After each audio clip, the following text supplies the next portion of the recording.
back to the ball movement you guys had in the fourth. The ball movement you guys had in the fourth that led to those 2 threes you knocked down. What does that say about sort of how a team can handle clutch situations against a good defense? Yeah, it's a great defense. Great team on the road. Oh, gosh, R.J. Barrett. R.J. Barrett, 21 minutes, 14, got me great shots, getting downhill. Yeah. I only got 20 for you. Nah, he played great, but just the ball movement of the whole team, it was big time. Everybody chipped in. That rebound Scott got was huge, so everybody chipped in. I mean, Shea still had his 24, but you guys called him the 10 shots, the effort that Jacoby mostly, but also Jamal had in just making life very difficult for him. Yeah, credit to all those guys, Jacoby, Scott, Jamal, everybody that was on him, Ochai. Also credit to the coaching staff. Credit to the coaching staff, Jamma, Darko, everybody, PD, Coco. They came up with a great game plan. Obviously, it's hard to hold a talented player like Shea to under 30 points, but it's a credit to a lot of people. So. You start the game, the team starts small. When you have a guy like Chet, how are you able to kind of find that still with just you out there, Jamal, up against that kind of size? No, like I said, it's a talented team, championship team. We knew it was going to be tough when we came in here. Champs on the road, crowd is crazy here, so we knew it was going to be tough. But just sticking to the game plan, I think, trying to make other guys beat us as much as possible, and keeping it close. And then at the end, we were able to, make some shots and then, get out of here with a win. What were you able to see Kobe and just the confidence to play with? Kobe always got that confidence. He always got that swagger. He's been playing great basketball. He didn't make as many threes as he normally make, but just his defense, his willingness to take big shots, I think that's something that you want to see in a young player. And just for yourself, I mean, this road trip, you've really kind of caught fire a little bit.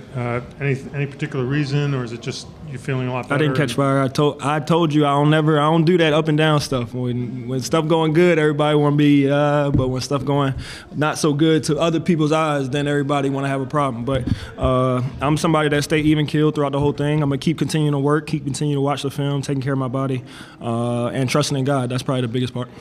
Speaking of your body, is that part of it though? That just physically you felt more comfortable maybe since LA? I think more mindset. I think I keep harping on it, but mindset is probably 80% of professional sports more than physically. And just having that mindset each and every night to not take any nights off. Every night, come out here and try to dominate on both sides of the ball. Something that I'm going to continue to do. How you approach your defensive assignment tonight?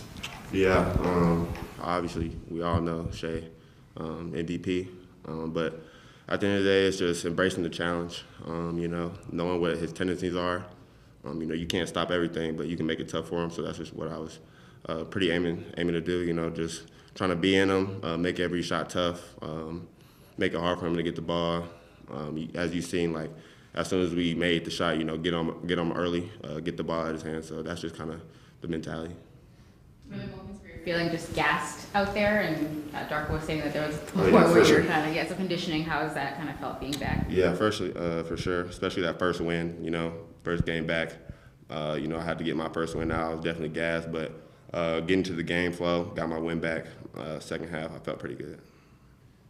Was there anything in studying, like when did you find out this would be what you were doing today, and was there anything looking at the film that kind of jumped out at you? Or was it just probably like 2-3 days ago. We was aiming to come back for this game, so I already got on it early.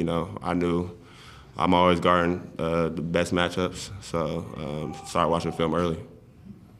When we saw it, like I was saying, make it tough for him. We know he likes to go left, so we was trying to shade him a little bit more right. We didn't do it every time, but just kind of, like I said, knowing his tendencies, knowing he likes to get into the bump, and just kind of get the ball out of his hands.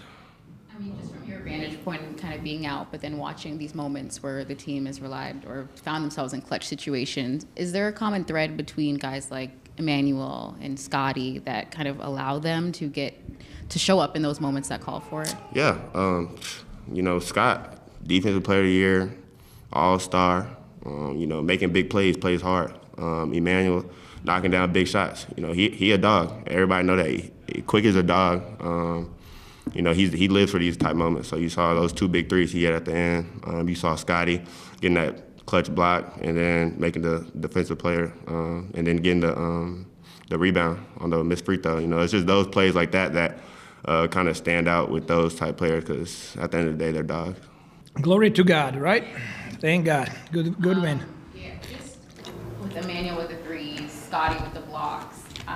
You have to be pleased with just how your group's been able to respond to those clutch moments, and what are you seeing in those opportunities? Yes, we were able to adapt there in the fourth quarter, just reading certain matchups and to execute offense that allowed us.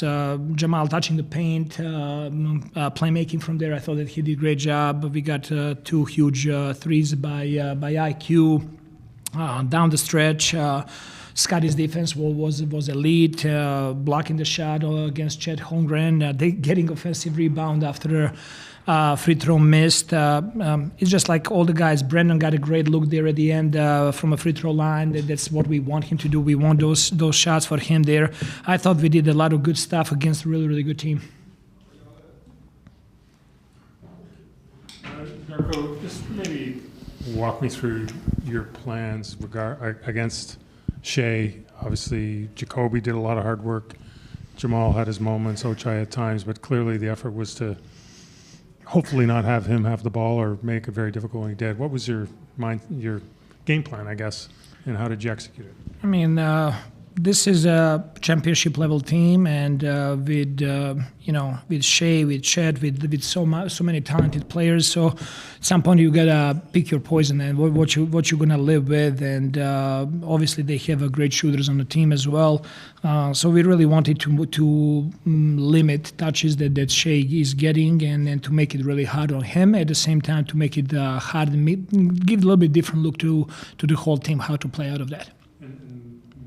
Your observation of Jacoby taking on that work at this stage of his career? Yeah, Jacoby did a great job, especially because this is the first game of him coming back after missing several games. So, after his first stint, he was on the court for 2 minutes and 30 seconds, and he asked for a sub because he was gassed and tired. But he found his way as the game was going on, and Jacoby really. He's searching for those type of matchups. He wants to guard the best players on the other team, and you can add him to the list of Scotty Barnes and Jamal Shed and CMB. We have Ochai. We have a lot of guys that are looking forward to guard the best player on the other team. And I thought that Jacoby made it really, really hard. We tried some things that are not part of our package of every single night. So there was some mistakes and miscommunication, but we knew that going into this game, we'll have to live with some mistakes there so we can learn and get better. I know, obviously you work game by game and every game needs something different, but when you look at just a stretch of the road and just the success you've been able to find, are you learning new things about your group? Yeah, I mean, learning every day, obviously, learning the comfort level of players, learning how we can improve, learning how we can set better screens.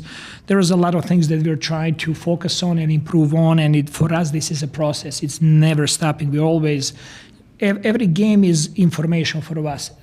It's a data, and we go and analyze the data, and we're trying to improve in the next game and looking the big picture where we want to go as a team. So there is always something for us to pick up from every game. Is there anything you think IQ has landed on these last 10 days or so? He's really playing probably his best basketball of the season. He's playing great basketball. I mean, tonight he ended the game with 11 rebounds, and we talked about going into this game how important is going to be rebounding and how important is going to be taking care of the ball.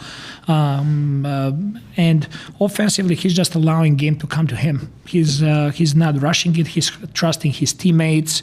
They have trust in him, and we're just trying to make the right play down the court every single time. Scotty ended the game with 8 assists, Brandon with 4, we had Jamal with 5, multiple players had assists, pretty much everybody that played had assists there, so that speaks a lot of the style of play, and when you play in that style, you start believing that if I'm open, I'm going to get the ball, and just having that calmness is really helping him as well.